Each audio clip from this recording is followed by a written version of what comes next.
नमस्कार सर्वांना, श्री स्वामी समर्थ. पुन्हा एकदा तुमचं आपलं या नवीन व्हिडिओमध्ये स्वागत करते आणि सुरुवात करूया आजच्या आपल्या या नवीन रेसिपीला.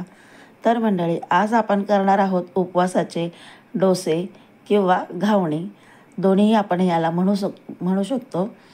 तर हे डोसे करण्यासाठी आपण इथे करत आहोत अगोदर चटणी. तर इथे आपण हाफ कप खोबरं घेतलं, सुकं खोबरं घेतलेलं होतं मी पातळ चिरून, आणि हाफ कप शेंगदाणे घेतलेत, 5 ते 6 हिरव्या मिरच्या घेतलेल्या आहेत.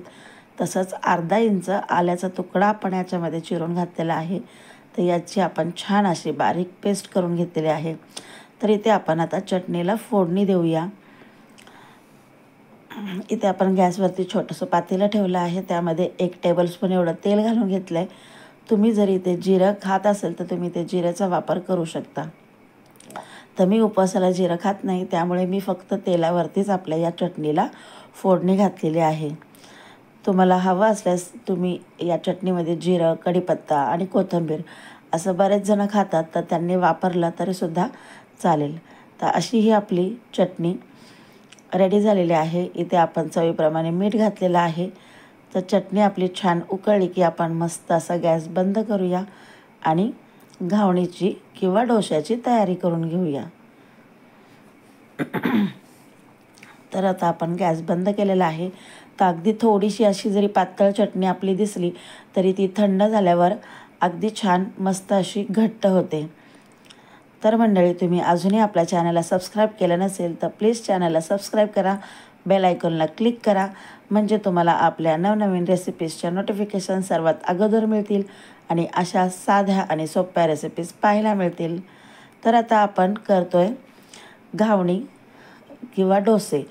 तर हे डोसे करण्यासाठी इथे आपण रेडीमेड भगरचं पीठ आणलेलं आहे.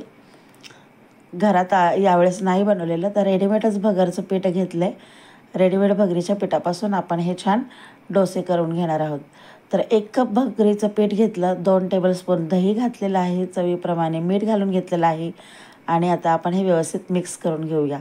तर तुम्ही असं हाताने सुद्धा व्यवस्थित हे पीठ मिक्स करून घेऊ शकता किंवा इथे विस्करचा वापर जरी केला तरीसुद्धा चालेल. तर छान असं आपण पीठ मळून घ्यायचं आहे. तर हे पीठ अगदी पातळ जरी झालं तरी काही प्रॉब्लेम होत नाही, घट्ट झालं तरीही काही प्रॉब्लेम होत नाही. अगदी मीडियम अशी कन्सिस्टन्सी ठेवली तरीसुद्धा आपले डोसे किंवा घावणी अगदी उत्तम होतात. त्यामुळे हे पीठ मळताना अजिबात तुम्ही टेन्शन घेऊ नका. अगदी व्यवस्थित पद्धतीने आपले या घावणी किंवा डोसे तयार होतात. तर आपलं पीठ रेडी झालेलं आहे. आता इथे आपण पॅन गरम करायला ठेवला आहे.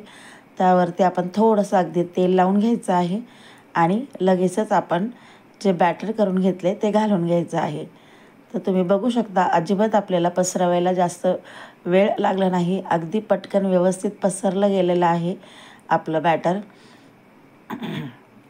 आणि व्यवस्थित असं वरतूनसुद्धा आता हे सुक्कं झालेलं आहे. अगदी 2 ते 3 मिनटातच हे पीठ आपलं वरतून सुक्कं होतं. त्यानंतर अगदी थोडंसं तेल लावून घ्यायचं आहे. उलटण्याने लावा किंवा ब्रशने लावा आणि दोन्ही बाजू व्यवस्थित आपल्या या डोश्याच्या किंवा घावणीच्या भाजून घ्या.